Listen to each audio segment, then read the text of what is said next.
So let's talk about exit strategies. You have to remember that every single business that takes on funding, or every single business has probably two or three exit strategies. So let's use the companies that take on funding, for example. Let's talk about people like Airbnb, Uber, Facebook. A lot of these companies have an exit strategy. Their exit strategy is someone puts in money, that investor needs to know how they are going to get their money back, or how safe their money is, or how they're going to multiply their money. Going back to the Facebook example. So Facebook have gone to people like Peter Thiel and they've taken fund, and they've gone to other venture capitalists and they've taken funds. Those people are not giving money just for the sake of it. What they're saying essentially is, I need to know how I'm going to recoup my money. And it's either through, Mr. Facebook, Mr. Zuckerberg, are you planning to sell the business? Or are you planning to float the business on the market? It's typically one of those two. And this is what we have to learn from the larger businesses. If you're getting into property, if you're starting a specific strategy, make sure you have one or two or three different exit strategies. A lot of people make this mistake because there is a lot of education, and there's nothing wrong with it because I get it if it's in context. There's a lot of education that says take on a property for 5, 10, 15 years.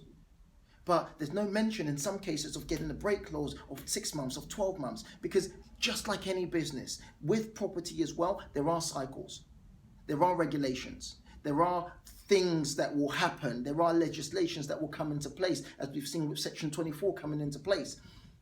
You have to be wise and you have to protect your investment or your client's investment or your JV partner's investments and have an exit strategy.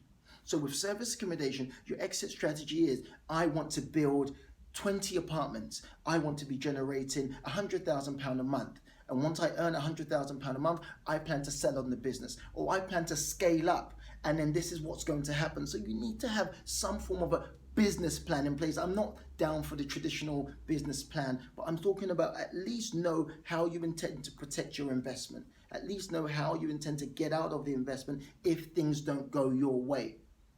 Don't make the mistake like a lot of people make, especially people who are new to business, assuming that because you've been taught or because you've got a mentor that everything's going to go straight. No, the idea of a mentor is to guide you through these things, at least highlight them to you so you are prepared for them.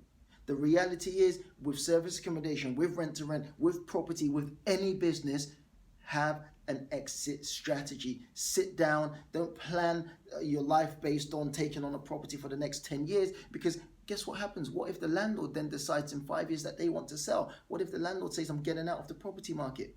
You need to make sure you're protecting yourselves at all sides.